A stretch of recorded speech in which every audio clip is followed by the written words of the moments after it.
Hello friends, hope everyone's having a great day. Hope you all are doing fine. Welcome back to Dubster, the series where we break down in things English dub and let you know how it works, or if it works, I should say. And this is my third attempt at trying to do this one because this series refused to be covered. It just doesn't want to. It's like, no, you're not covering me. But you know what? No. Sorry, buddy, you're getting covered whether you like it or not.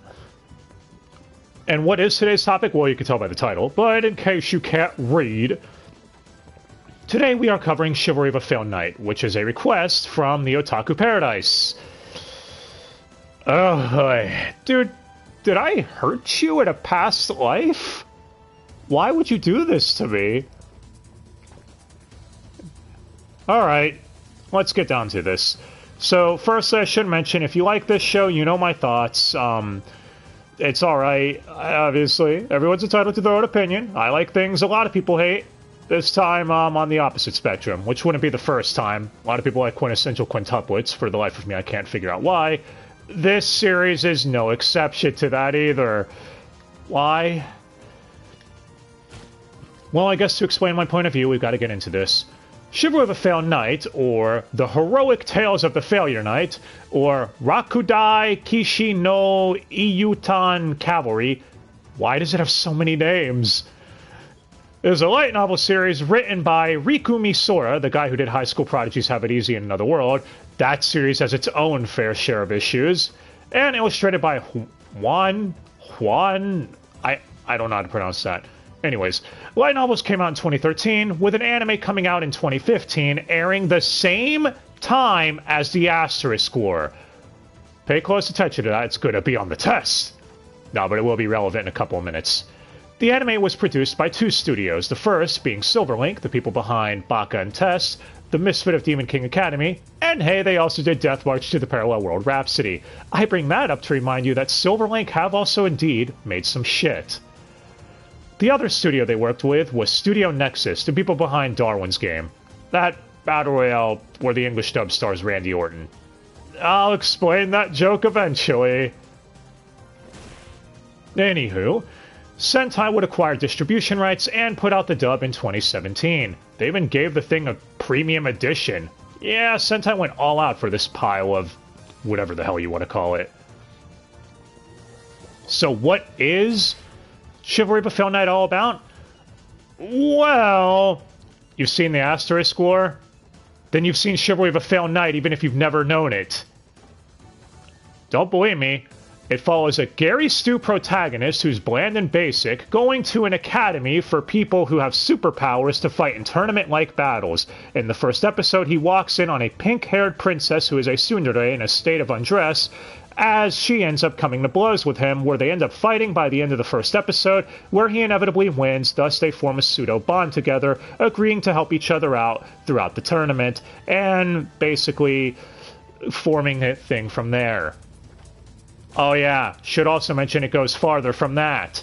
You have battles that happen off-screen, you have the protagonist in episode 2 having a petite female friend that he's known since childhood show up, and basically joining the pseudo-harem. It's literally just Asterisk War! But if you want me to actually try getting into a little more specifics with this show, fine. Our main character's name is Ecchi Kurogane. He goes to an elite academy for blazers. No, not the thing you wear on uniform thingy or whatever. Blazers are people who can summon weapons from their bodies. Kind of like in-births from Under Night in Birth, I guess, would be the closest comparison I could make off the top of my head, because I like that series. Or game, I should say. Seriously, give it a sequel already, guys. Anyways, he goes to this school, and he's in the lowest grade possible, grade F. That doesn't mean anything, trust me on that. He ends up running into the pink-haired princess named Stella Vermilion. I almost called her Noelle. And yeah, they end up having to share a room together because of, you know, anime consequences. And he ends up having to compete in the tournament, and if he loses a single round, well, that's it. He can't graduate because of how low his grades are. And Stella, by the way, is in the A class, because she's the bestest ever. And the tournament, whoever wins all the matches will get to compete in the top 8 in the 7-star Sword Art Expedition. No, not SAO. That retrospective's coming back later. And that's basically the premise of it.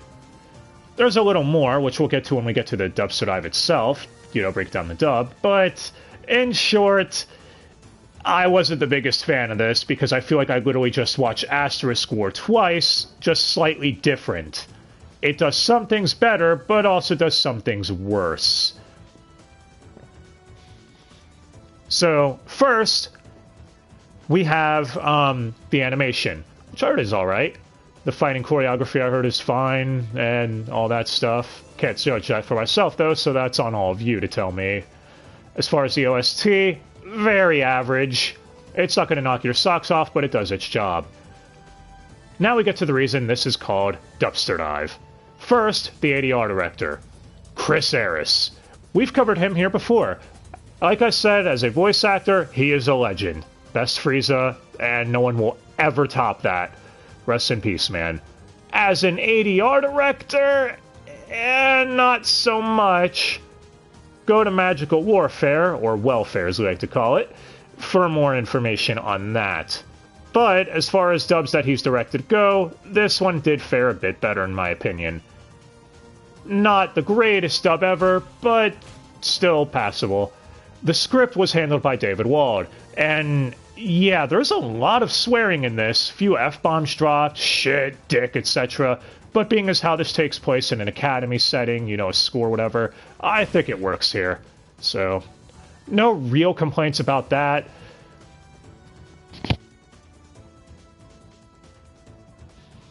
Fuck you, headset. Stop it. But enough of that. Let's get to the English dub itself.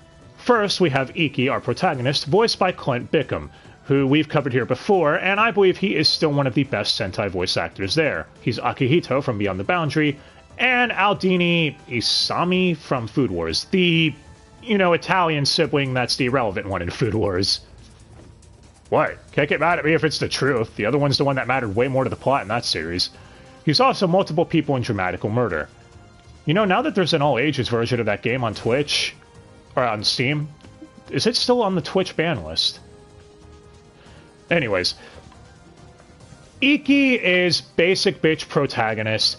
Yeah, they try making him have some quirks where, like, when he walks in on Stella undressed, he's like, let me strip too! We'll make it even! Because he's an idiot. But, yeah, otherwise, he's a Gary Stu blank slate. They try justifying it by saying, oh, he's a glass cannon, so he can only use his powers once a day, then he has to recharge. That doesn't mean much when there's a point in the tournament, small spoiler I guess, where he uses his powers, but then has to fight a tournament match later that same day and still comes out the victor. Holy shit. They kind of kneecapped themselves with the whole he has to win every fight or he can't graduate thing, didn't they? This could have been settled if they just made a loser's bracket for the tournament, then you could have allowed him to lose a couple of fights here and there. But no, of course they didn't do that. Anyways, Ecchi's a character that doesn't really give you much to dislike, but not much to really latch on to either. His whole motivation is, my grandfather was a blazer who fought in the Great Blazer War, so therefore I want to do it too, also so my family can acknowledge me. That's basically it. After him, we have Stella Vermilion, who is a tsundere, and not a nice tsundere. No, the kind of tsundere I hate. I will get into that in a minute, but first her voice actress, Lucy Christian, who, again, one of Sentai's best. Although, technically I don't think she's strictly Sentai, since, you know, she's Uraraka in My Hero Academia and has worked on numerous Funimation things. Honey Senpai and Ouran High School Host Club, and Hestia and Is It Wrong to Pick Up Girls in a Dungeon. Can't wait for Season 4!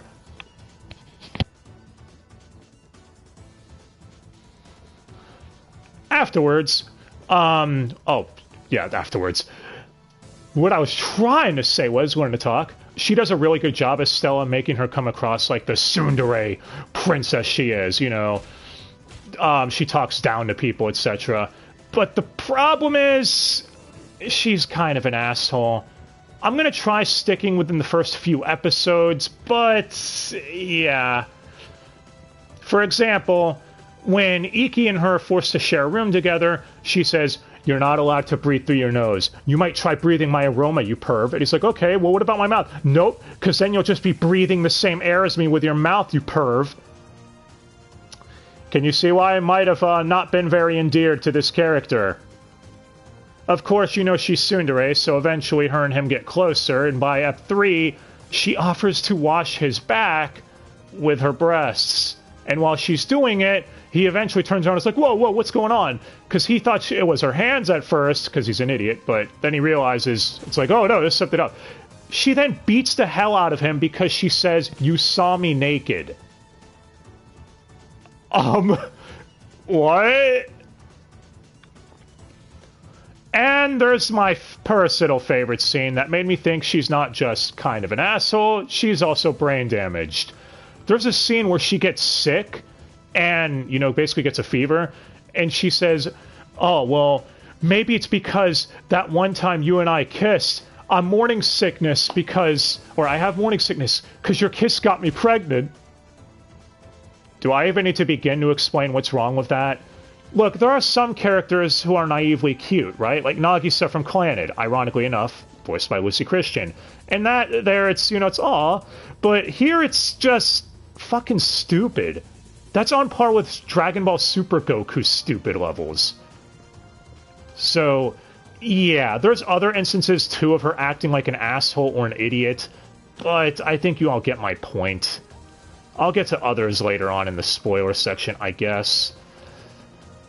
In short, though, Lucy Christian does do a good job with what she's given. It's not her fault the character's a bitch. So, yeah. After her, we have Nagi, or as he likes to be known as, Alice. He's a cross-dresser dude. He even says himself, he is a man born with the heart of a maiden. Voiced by Chris Patton, who actually owns this role. Creed from Black Cat, Turles from DBZ, or as I like to call him, Turles, and he's also Shun from the ADV dub of Saint Seiya. Yes, we will cover that at some point. And yeah, Chris Patton had a lot of fun with this role, you can tell. He even makes, one of my favorite quotes from him is he says, "The press love a good sex scandal more than a celebrity in rehab." I cracked up at that line. It's like, yeah, it's true. But, yeah. No complaints about Chris Patton. He does good as this character. After him, we have Itsuki Kurogane, who's Ikki's dad. Daddy. And he's kind of a dick, as you find out right away. He's voiced by Dave Matrenga, Todoroki from MHA, and Genjo Sanzo from the Sayuki franchise. At least for a lot of the seasons. And, yeah. He does a great job voicing a prick. Again, it's Dave Matrenga. This is sort of his typecasting, is voicing either edgelords or assholes. And no complaints. He sounds alright. Again, none of the performances in this show I don't think are particularly bad, save for one we'll get to in a bit. A lot of them, though, are just okay. Speaking of which, next, we have Shizuku. Ikki's little sister. That's the one he's known from childhood that I was referring to. You see, in Asterisk War, it was Saya who showed up in Episode 2 that the protagonist knew since childhood, whereas in this case, in Episode 2, it is Shizuku. Again, both are petite friends, or someone that he's known since childhood. Just in this case, it's Ikki's sister, so still technically counts as a very close similarity. But yeah, she is very flirtatious and loves her brother a little too much, because again, Japan. She does try explaining it, saying it's because his family treated him like shit, because they never noticed him senpai, so she would give him all the love he needs in the world, so he doesn't need anyone else. She just goes about it a little over the top. That's the best way I could put it. She is voiced by Juliet Simmons, who you don't know as Kanade from Chihaya Furu, if I pronounced that right, and Nanaki from the Fate Ilias spinoff, one of the few Fate things I've yet to see. And again, she does fine. She comes across very, possessive, I guess, and gets that across. So it's alright. After her, though, we start getting to some of the one-note characters and where this show... yeah. Kagami, head of the newspaper. She wants to follow Ikki around and get the biggest scoop. I say that because of the length of the titles. Like, Ikki, he started off as the worst one, but is now becoming the strong, and it becomes a running joke. She's voiced by Shannon Emmerich, who you don't know as Tet from... Now, that's an ADV dub I'm not sure how many people have heard of. And Where's No Game Life Season 2 Madhouse. But, again, nothing much to complain about. The problem is, with a lot of these performances, these voice actors aren't really given much to work with because the characters are genuinely one note. Kagami likes flirting with Ikki, but she also wants to get the scoop. That's basically her whole character. After her, we have Corrado. Yes, yes, yes, I know the easy joke someone could make there. The director of the school, or the academy, voiced by Kelly Madison, who you don't know as Ash from Amagi Brilliant Park, and Haruka from Martian Successor Nadesco, but her most notable role, Bakery Woman from Elfen Lied. And she does alright, coming across like the stern, like, you don't screw with me person. But that's about it. She's the one who made the deal with Ikki, where he has to win in order to graduate because of how crap his grades are. So yeah, not much else to really say on her. After her, we have Yuri, the teacher of the class. Her character quirk is bleeding a quart of blood or something like that every day from her body, and that's it. No, I mean it. She squirts it out of her body once a day in the classroom or anywhere else. That's her whole character.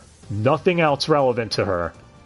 She is voiced by Molly Zersi, who you don't know as Akame from Akame ga Kill, and Aika from Beyond the Boundary. And I don't know what you want me to say. She is forced to give basically like a tired performance here because the character constantly loses blood, but because of that, the character is just one note, so... After her, we have one of the other teachers, Nene the Demon Princess, who's likes dressing provocatively and being flirtatious. She's voiced by Hilary Hogg, who you don't know as Patty Lowell from the DMC anime, and Lily Ruka from Is It Wrong to Pick Up Girls in a Dungeon, or Danmachi. Again, typical Hilary role, nothing really much to complain about. This character also doesn't really do all that much at the end of the day. You're going to hear me say that a lot with the upcoming characters. I know y'all want me to add more here. The problem is that the show has so many characters in a 12-episode space that not enough of them have time to grow or to even get, you know, some impact. I guess leave some impact would be the proper way to say it, but you know what I mean. So, again, just fine performance. Much like this next one here, because we're on the arc characters now. Kirihara, the first major antag. He's basically an edgelord. That's it. He's like, yeah, I'm brooding. I'm dick. And he's voiced by Blake Shepard, who you don't know as Soma from Food Wars, or Yuzuru from Angel Beats. And it's Blake Shepard. He's another one I really like at Sentai. I like him a lot. Now, don't take that the wrong way. But, yeah, he does good work. Again, it's another one-note villain who's just an asshole that wants to win by any means necessary. That's his whole thing, and I guess he comes across good as the character that you'd love to hate or root against. After him, we get to the second arc characters. So first, we have Ayase, which her whole gimmick is, or I guess backstory is, her father, known as the Last Samurai, it's a good Tom Cruise movie, you should all watch it, lost his dojo to a prick that we'll get to in a second, and she wants to do anything she can to get it back, even if it means accepting blackmail and all that stuff. And she's voiced by Chelsea Ryan McCurdy, who's Albus from Grimoire of Zero and Dawn of the Witch, and Tetra from Log Horizon, which I've heard I might have an interest in whenever I watch that show. We'll see. But, jokes aside, this is one of the ones I was referring to. I don't know if it was the direction or the character, but her performance here just sounds really flat to me. And I know she's a good voice actress. Again, I've seen Grimoire of Zero and other things with her in it, but her performance here just did not do it for me. So, yeah, not awful, just out of everyone else, I feel she was the weakest one. Especially compared to the one she's forced to play off of a lot, Corrado. Corrado's the guy that won the dojo from her daddy. He's voiced by Andrew Love, Akuma from Black Bullet, or Marcus from Gate. And it's Andrew Love playing a typical asshole. At least he seems like he might have a little more depth to him by the end of the arc than Kirihara did, but either way, yeah, typecast from Andrew Love, no complaints. You've heard one Andrew Love role like this, you've heard them all. Now for some of the really one-note characters, but I'm only naming them off because of obligation. The Student Council. First, Utakata, the Vice President, voiced by Colin Coates, who don't know as Grunhilda Serenity from Bodacious Space Pirates. With a title like that, I want to watch that show. And Kondo from Girls Own Panzer. And I don't know hardly anything about this character other than that she hangs out with the rest of the Student Council. Same with the Treasurer, Kanata, voiced by Shelley Colleen Black, who don't know as Eyes Wallenstein from Dungeon, and Archbishop Orwell from The Executioner and Her Way of Life. And she gave her a slight southern accent. I guess that's one way to make the character stand out more. But I don't know. Again, this character also seems pseudo one-note to me because we don't know anything about them. We at least get a little more on the Student Council President, Toka, voiced by Stephanie Whittles, Erna from Food Wars, and Francesca from Princess Resurrection, or Resurrection, if you're a Bleach mark like I am. She's the type that whenever she fights, she's dead serious, precise, and a force to be reckoned with. But whenever she's off the field, she's basically over-the-top clumsy and kind of an idiot. Not even noticing when her panties are showing in full view of everyone, because, again, fan service. So, yeah. Not a bad performance. I actually do think her performance is fine here as both sides to the character. So, like I said, because she has a little more of a personality and actually fights in the tournament, you get a little more on her as opposed to the other Student Council members. The last one I'll mention is Rin, mainly again because she's listed on the main cast list, though I barely know shit about her, voiced by Tiffany Grant, Asuka from Evangelion, and Akira from the Saint Seiya 80 V-dub. Again, it's fine, but not much is given. Hell, I think we heard Tiffany Grant as young Ecchi in this show more than we did as Rin, though I could be wrong on that. She's also ad voices, much like Hillary is, and Chelsea Ryan McCurdy, and Andrew Love, and holy shit, yeah, this show is pretty bad with the recycled ad voices. Like, almost on a Bang Zoom or LA level in general. If you recognize Sentai voice actors, you'll be able to call a lot of them out really quickly, and it does get pretty stupid by the end of it. So, yeah. Before I go into spoilers, at the end of the day, this dub was just okay. Don't have any complaints, but nothing to say, this dub is phenomenal, go check it out immediately. So I guess the streak is broken. We had 3 legendary dubs back-to-back, and 3 great shows back-to-back. Just to land on here, a show I have a lot of issues with, and a dub that is just okay. Speaking of issues, yeah. Guess I'm going to get into spoilers in a minute, but before that, I'll list off a couple of the quotes I liked. Kagami, the newspaper club chick, making a comment saying, "The guys these days are like sheep. They nibble on whatever is available before moving on." You know, referring to how guys feel about chicks. The simp community. And don't think anyone could really disagree with that now, can they? We also get Andrew Love calling out his thing, Orochimaru, that's his weapon, but he says, Orochimaru. So yeah, you get Orochimaru. He basically does say it like that, I'm not joking. But, yeah. And I guess you get Dave Matranga talking about how, in this show, you get Itsuki, you know, Ikki's dad, talking about how people shouldn't strive for mediocrity. That the second they start expecting mediocrity to be passable, then that basically influences the rest of society to follow suit, and no one wants to achieve anything, and it can cause the downfall of an entire society. That view might be a bit extreme, but it also makes a little sense, I suppose. But yeah. I can't say anything else without getting into spoilers, but if you want to know should you watch this show, I don't think I could recommend it. It does have fan service, and some of the things it does do is better than Asterisk War. For example, there is actually a ship set up pretty early on, so there's that. But, and I mean a ship setup, I mean they actually date. Some of the characters could go either way. But then the things it does worse are... I cannot stand Stella compared to the main chick from Asterisk War. I can't even remember her name, but I don't remember hating her this much. So, take with that what you will. If you do want to watch it, it is on High Dive. I think it might also be on Hulu as well. So, there's that. But like I said, approach with knowing what you're getting into. Very generic, forgettable harem in my opinion. But if you like this show, that's fine.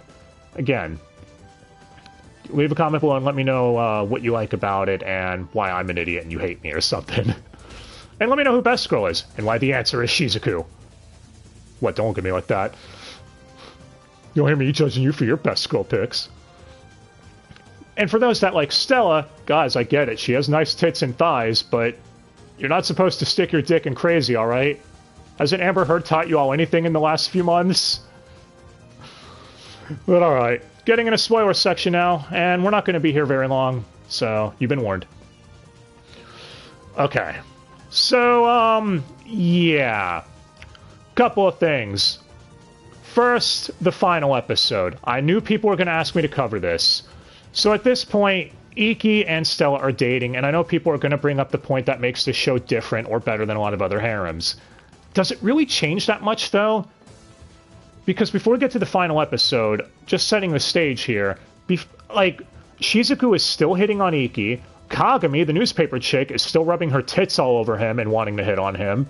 It's still kind of a harem at the end of the day. Shizuku, even in the final episode, it ends with her basically saying, you're not allowed to talk to him. Nope.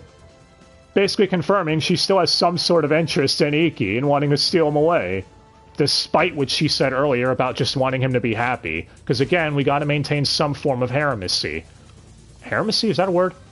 It is now. Anyway. The final episode itself, I know people are gonna bring up the ending being ass. That was actually the least of this show's, or the final episode's problems, in my opinion.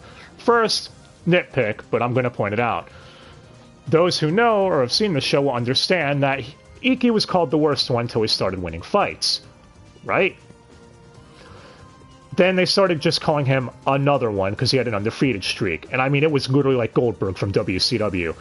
Episode 5. And he's at 12-0. The undefeated streak continues. Episode 9. 19-0. Ecchi's undefeated.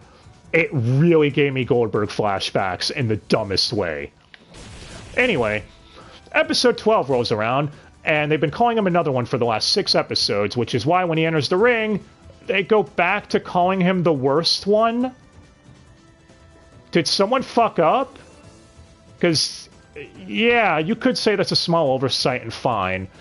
But what isn't an oversight is this last episode being the final qualifier for the 7-star SAO event. I know it's Sword Art event, guys, come on. And, the only one we get to see is Ecchi's. Because, Alice, or Nagi, and Stella, when theirs off screen, they're main characters. Shouldn't we see their qualifying finals on screen? In fact, a lot of fights happen off screen that seem like they could be relevant. And if anyone's wondering my favorite fight, it was Shizuku versus, what the hell's her name? Toka. Because that fight actually had a lot of strategy into it, and it felt like a lot of fun just to watch. But yeah. But the last thing I'll go over is around episode 5 or 6. The argument between Stella and Ecchi. So at this point, they're dating, and the argument is fucking stupid. Because they go to the pool together, and both of them are wondering how to take things to the next step, because, you know, awkward couple shit, fine. But when they get into a discussion, Ecchi says he was worried about objectifying his girlfriend and thinking she looked good while she was in a swimsuit. Dude, it's your fucking girlfriend, what? I'm just confused. It really is the relationship of Dumb and Dumber. Hell, it doesn't help things that when he asks Stella in that same conversation, do you hate it when guys think you look good in a swimsuit? And Stella replies, yes.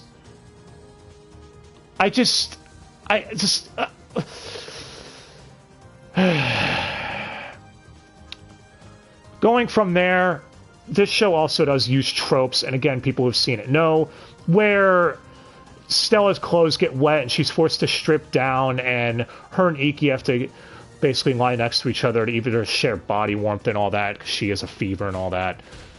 And, yeah. Like I said, though, not really much else to say. I think I've made my piece as to why I don't like this show. And if you do, again, fair enough, but yeah. I hope I pled my case, and maybe some of you will agree with me, maybe not. Please let me know down below. I guess that's it.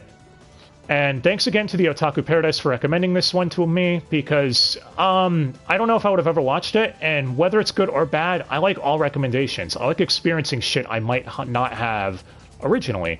Like last time he did recommend Scum's Wish, and I thought that show was great, because I'm a degenerate. But, yeah, so if any of you guys have recommendations, please let us know down below, and we'll try covering them eventually. As far as what's next, not sure yet. The Bastard remake is coming up on Netflix in a couple of weeks. Yes, the anime really is called Bastard, and I want to see if we can cover the original before that, you know, because I haven't seen it, and I heard good things about it. I heard it's bloody, gory, and over-the-top stupid, so I want to see it. But, yeah. As far as this dub, MVPs, I guess Chris Patton, Lucy Christian, and Clint Bickham. No one had an outstanding performance, but if I had to pick three, those ones win. No one's an Andrew Ruthvan level of shit, but no one stood out either. I already said who the weakest one was earlier, so I guess that's it. So, sorry, Mr. Otaku Paradise, I wasn't the biggest fan of this recommendation. Hope you could forgive me. But alright, guys. Thanks again so much for watching, and I hope you have yourselves a fantastic day. I sort of fuck if I have to try doing this for a fourth time. This whole Dubster dive on this one show. That definitely did not help with my bitterness towards Chivalry. Nah. Even in my first attempt at this, my opinions haven't changed on this show. I still feel the same way. But yeah, guys. Thanks again for watching. Hope you have yourselves a fantastic day, and we'll see you again next time. Till then, Orochimaru!